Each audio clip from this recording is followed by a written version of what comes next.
There. Marshall turn.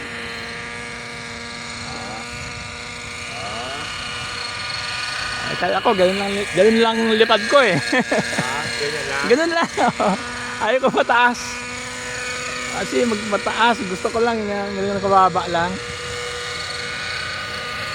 Okay, sa ano ngayon, February 28, year 2026. There. Ano helicopter yan? SDX.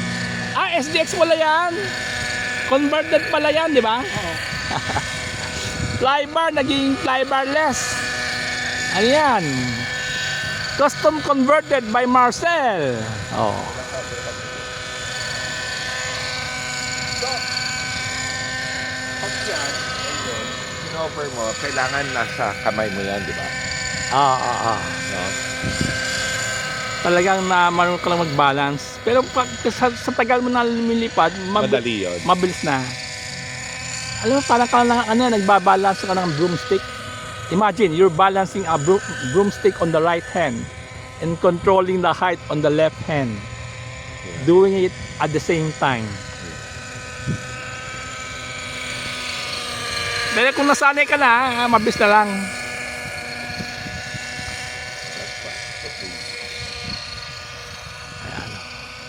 Yan ako. So ano talaga, no? Small inputs. Oo. Depende sa'yo. Pwede yung big input, pwede yung small input. Pero to hover.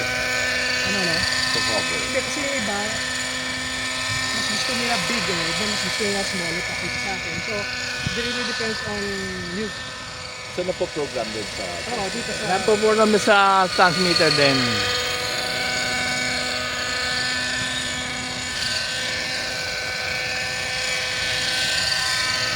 Oh, paatras ha. Ako hindi ko pa na-practice yan, paatras. Si Marcel, sanay na eh.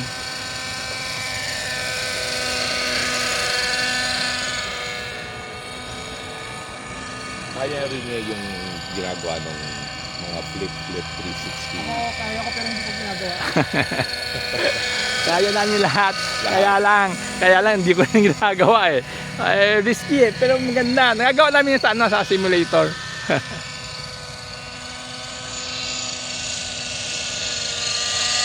Or maliit yung area. Maliit area. Dito, no? Nakakatakot din kasi baka masabi sa puno eh. Yo! There, that's Marcel.